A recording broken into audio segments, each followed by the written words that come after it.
бейиш менен тозоктун акыйкат болгонуна, учурда жаралгандыгына жана түбөлүктүү экенине ишенип парз. Демек, бул парз деген сөз билде, бул парз экен.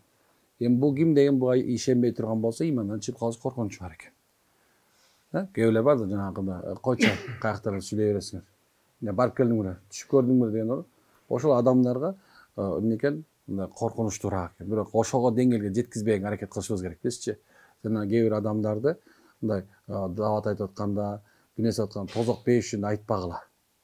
Биринчиси негизи имансызды мындай Алла менен тааныш керек, иман менен тааныш керек да. Анан качан ага иман келгенден кийин, анан ага ибадатты айтабыз. Анан ибадатка келген адам, анан ихласка чакырабыз, анан ихластуу адамды Алла жолуна чакырабыз. Негизи тартиби ушундай. Анан качан Алла жолуна чыккандан кийин ал адам, дозок бар турбайбы, бейиш бар турбайбы деп эмне болот экен? Өзүнүн ордун акыбалына келет экен. Эми бул жерде айта турган бөлөк нерсе.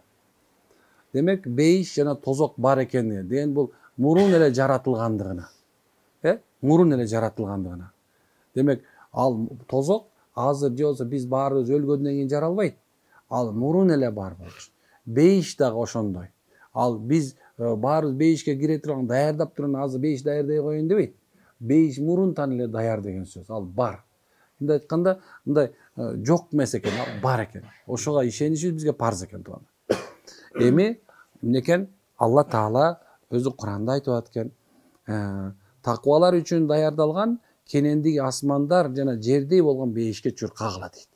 Карасаң, мындай кенендигин айтып атат да, асмандар дегени бул мындай асмандар дегенде кандай чү? Мисалы алса биз бул асманга чыккандан кийин атмосферада мисалы биз абанын ичинде жашап атабыз мынакей, аны стратосфера кетет, аны ошондо кетип атпай турабы? Эми биз анын муддатын, анын чоңдугун билбейбиз да турабы? Демек, бул жерден дагы, ошо жети асмандан да ушундан да чоңдугу жөнүндө Алла кабар берип атат экен. Демек, кенендигин айтып атат да. Эми ушунчалык деңгээл экен, акылыбыз жетпейт экен, бейиш кандай экенин, тозок кандай экенин. Демек, бул бар экен. Андан кийин отуну адамдар менен таштар болгон тозоктон сактангыла дейт Алла Куранда. Демек, ошол бул тозок оту ойлошубуз мүмкүн, мына Алла жагып атат, 3000 жыл жакты, 3000 жыл жаккандан кийин азыр кап-караңгы ушундай бир көзгө сайса көрүнгүс экен тозоктун ичичи. 1000 жыл жагылды, ал эмне болду дейт? Кып-кызыл болду. 1000 жыл жагылды, апапак болду. 1000 жыл жагылды, анан кап-кара болуп калды. Ичи ушундай бир караңгы түндөн да караңгы экен, субханалла. Демек, анын отуну качан эмне болот экен? Бул адам менен таштар болот экен. Жиндер, адамдар, таштар болот экен. Демек, ал качан адамдар менен ошо жин, шайтан киргенден кийин кайра тутанып баштайт деген сөз. Тозокту негизинде өзү карай турган болсок, бул ишендик буга. Бирок эми тозокту субханалла эмне үчүн ушундай ишенишибиз керек? Эмне тозокко эмне ишенишибиз керек? Бейишке эмне ишенишибиз керек? Суроолошу мүмкүн да турабы? Бул субхана ушундай чоң нерсе турган. Кээ бир адамдар мындай тозокко бейиш жөнүндө айта турган болсоң, ойлонбойт деле. Эми тозок барбы? Бар. Бирок күнөө кылганды токтотпойт. Эмне үчүн токтотпойт? Анткени ал ишеним деп койгон болду. Ишеним бул ооздун ичинде эле жерде. Даже жеткен эмес ага. Тозок, бейиш бул субхана сиз менен биздин бул айлыгыбыз. Биздин бул дүйнөдө кылган иштерибиздин жыйынтыгы. Адамдардын бардыгы тең азыркы мезгилде өлүп атат. Биз үчүн жеткиликтүү үлгү бул өлүм. Өлгөндөн кийин бул сен мен көрүп атабыз ошо өлгөн адамды. Демек, ошону көрүп аткандан кийин ал айлыгына баратат деген сөз ал. Өзүнүн жайына баратат. Сен менен мен дагы ошол өзүбүздүн эмне чогулткан болсок, ошону алып барып туруп, ошону менен төлөп туруп, ошону алып киребиз деген сөз ушул. Биз үммөт ушуну, момундар ушундан коркуш керек. Тозоктун өзүнөн эмес, тозокко эмне бейишке кире турган эмне апаратам, тозокко кетип бараткан, апара турган күнөө апараткан жокмун деп коркуш керек. Мына тозок ошол. Анын ичинде ааламаттар, анын бейиштин ичиндеги нерселерди азыр айтып турган болсомчу, азыр мен мисалы 3-4 күн сүйлөп берем азыр. Кенен шашпай сүйлөп берем, субханалла, сүрөттөп. Дегенимчи, бирок мен дайыма ушуну айтам да, тозокко түшүп калыштан сактаныш керек. Бейишке кирүүгө умтулуш керек. Мына жашоодо стимул. Сенин менин жашоодо максатым ушул. Анткени себеп Алланын каргышына калып тозокко киребиз. Аллахтын ыраазыгына жетип бейишке киребиз. Айырмасы ушул эки. Сенин жашооң менен менин жашоом кантип өтүп атат? Кантип өткөзүп атасың? Кайсыга ылайык жашап атасың? Кайсыл жашоону тандадың? Мен бардарчылык тандадым, мен ушундай бир илимди тандадым, мен тигини тандадым. Жок, ал сен азыркыга тандап атасың. Курсагың токтукту тандадың көп болсо, кийимиң жакшылыкты тандадың. Бирок жок, анын аркы тандооң кандай сенин? Сен анын түбөлүктү тандооң кандай? Кайсыны тандадың? Түбөлүктү кайсыны тандадың? Мына ошондон акыл иштеч керек болот анан. Эгер тозок менен бейиш акыйкат бар болуп, Алла Таала ошо ишениш парыз деп атса, Алла өзү айтып атат, парыз деп атса, анда мен кайсы жолду тандадым? Ушул дайыма суроо берген жакшы көрөм да. Анткени өзүмө суроо бериш керек да адам, акылдуу адам өзү суроо бериш керек адам өзүнө. Алла Таала акыл жүгүрткүлө деген. Акыл жүгүртүү деген ушул нерсе мындай карап кетип бараткан нерсени. Жөн көчөдө кетип баратса бир мындай кумурскандай тиштеп мындай тепсип ала турган болсоң чырттап сынып кетет туурабы? Кетип барат, кээ бирде сөйлөп жатсаң бырт өлүп калат да. Мындай карап туруп тааттың дейсиң да. Бир күн болот, сени менен мен дагы жашоом өзүнүн хаят бүтөт. Анан каяка барам? Ойлонуп көрдүңбү? Биздин оюбуздун бардыгы тең биздин курсагыбыздан ашпайт да азырчы. Баарыбыздын эмебиз оюбуздун бардыгы курсактан ашпай калган. Аз мисалса кетип баратабыз, машиналерди карап баратат. Camry экен, Lexus экен, 2012 экен, 25 экен, деп. Бирок ошондой эле акыл жүгүртпөйбүз өзүбүзгөчү. Өзүбүз жөндөчү. Аллах айтып атат да. Айтып атат экен. Некен? Таквалар үчүн даярдалган кенендик асманда жана жерде болгон бейишке чуркагыла дейт. Аракет кылгыла деген сөз да бул. Биздин аракетибиз көбүнчөсү ахиретке көбүрөөк болуш керек. Бул дүйнөгө эмес, ахиретке. Бул дүйнөдө бардык нерсе чечилген туугандар. Рызкың точно чечилген. Мисалы Америкага кетти, через Мексика кетти, баягы дубалдан секирип түшүп, Америка десең, эгер рызкыңда жак боло турган ошо кароонту кайра кырсам көрүп калат да. Лондон дедиң, кеттиң, бардың, капуста, тердиң, жанагындай эменин баарын кылдың, анан кийин сен рызкыңда жок боло турган болсо ошол жерден чыкта бир урда алып коет да, нөл болуп кетип каласың. Кореяга бардың, тиякта бирден аны кылдың, тине качтың, бир нерсе алып жасадың, аны мына $5000 таап алып келатып, анан үйгө келсең, апаң кредит алып коюпту деп үйүңдү алган атыптыр.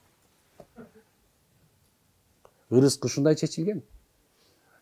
Бирөө ушул темтеңдеп жүрүп анан тиги жерге келет, бияктан эчтеке жарабап.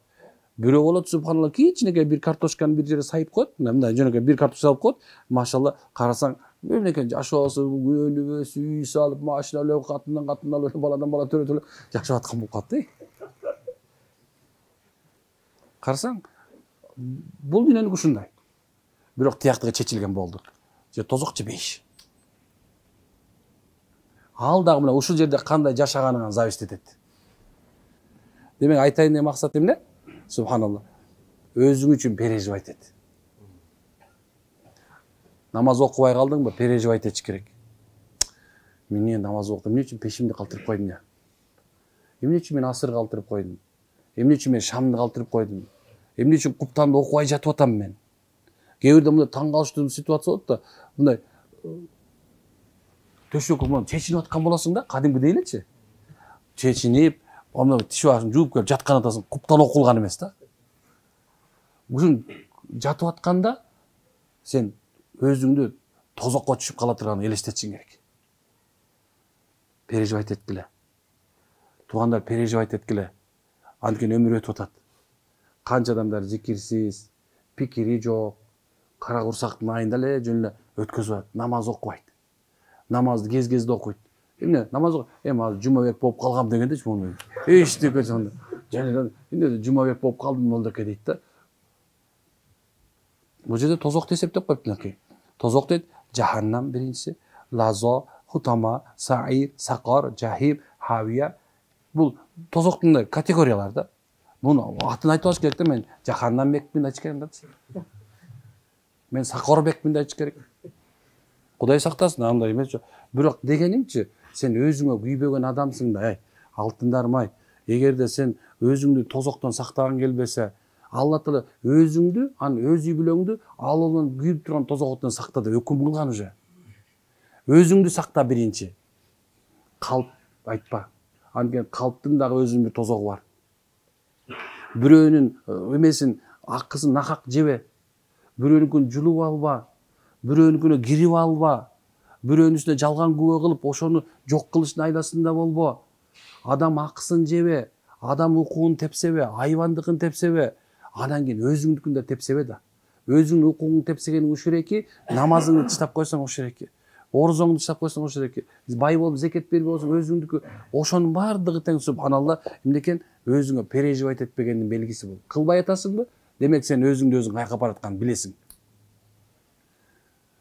Мынтип ойгонуп кетип кокуй ушуга намаз окуйунча кой. Жок. Намаз окушум керек ай. Кой, мен өмүрдү бек өткөзбөйүн. Өмүр ансыз ушунча өтүп кетти. Өмүрдү ушунча өткөзүп салдым деп элестетип туруп намазга турдуң, ойлондуң, даарат алдың, мына бисмилла. Даарат алып баштаганда күнөөң төгүлүп баштады мынакей. Биягынан өзүнчө төгүлүп атат. Бетиңден өзүң көзүң менен кылган төгүлүп, аң башканда акылың менен, бутуңду жууганда бутуң менен кылган күнөөлөрүң төгүлүп баштады. Кыяматта бир акыбал бар экен. Жакшылап түшүнүп алалы. Алла Таала тозокко момунду салат экен. Момунду салганда ал тозок оту ушундай экен, ороп алат экен да, ороп келет экен. Мындай болбойт. Мынтип тийип каласың, мында жалын асманга учуп атпайбы оттордуку. Вулкан деле болсо асманга тартылат туруп, анткени бизде аба бар да азырчы, аба бар. Аба кислород болгон себептен эмне болгон, өйдө тартылып атат экен да. Бирок тозокто кандай болбойт жердечи. Ал жерде толду углекислый газ болот деген сөз да. Ал тозок монду оройт. Адамдарды ороп алып кыйнайт. Мына ошол мезгилде адамдардын кээ бирлери Алла деп ушинтип өткөндө тозок оту аны каптай албай экен. Айткан тозоктун малиги, падышасы, тозоктун малиги айтат экен, падыша айтат экен, "Эй, эмне болду?" дейт экен. "Эмне себептен мындай кылып айтасың?" "Эй, падышам, от айтат экен. Бул пенде дейт. Бул пенде. Биз банан оройлу десек дейт, оройлу десек, Алла деп ийип атат дейт. Биз аны кыла албай атабыз. Орогула дейт. Ошо ороюндан дагы Алла деген кайра от экен. "Ая Алла, мен, ая Малик, биз оройлбай атабыз." Деген эмне болду десек, алардын дейт, кээ бир мүчөлөрү дейт, күнөө кылбаптыр дейт. Алардын белгилери бар экен дейт. Аппак экен дейт. Биз ошону кыла албай атабыз. Ошону үңгөлөт экен. Буларды куткаргыла. Бүгүн буларга шапаат берилип. Даарат алганың. Кичинекей мына 200 грамм сууну аябыз өзүбүздөн. Кайдыгербиз 200 грамм суу менен даарат алып коюшка кайдыгербиз котобочу. Момунча пазилет берилип атат да. Ороп алган тозок оту күйгүзө албайт деп атат. Пайгамбар саллаллаху алейхи вассалам көп даарат алгыла. Көп даарат алгыла. Ахирет күнү мен силерди ошо дааратыңар менен тааныйм дейт. Кандай эле бир капкара бир буканын үстүндө мындай бир кашкасы бардай болуп дейт. Силер ошондо билинип турасыңар дааратыңар менен дейт. Bunun баары пайгамбар көрсөтүп кеткен баардыгы бизди түбөлүктүү азаптан сактай турган жолдун аза ушуна ишениш керек деп аткан тозок менен бейиш, тозоктон сактап бейишке киргизе турган амал экен туугандар. Түшүндүрө алдымбы? Аракет кылабызбы иншалла динибизге? Динибизди кылалы, Динибизди тургузалы машалла. Жөн эле тургузуп койбойлу. Тургузуп алып туруп иншалла дүйнөгө жаялы. Даңазалайлы. Анткени пайгамбар саллаллаху алейхи мен үммөтүмө берилген эң чоң акыйкат нерсе бул Куран деген. Ким Курандын бир тамгасын, Курандын бир сөзүн даңазалай турган болсо, ал кыямат күнү Алланын алдында сөзсүз жакшылыкка жетет иншалла. Динибизди тургузалы тугандар. Динибизге мээнет кылалы. Ушунда мээнет кылалы субханалла. Мында бир мындай айтканда, эң акыркың, эң алдыңкы болуш керек да. Эң алдыңкың болсо, арткың сүйрөп кете тургандай болуш керек. Ушундай нерсе. Аракет кылабызбы?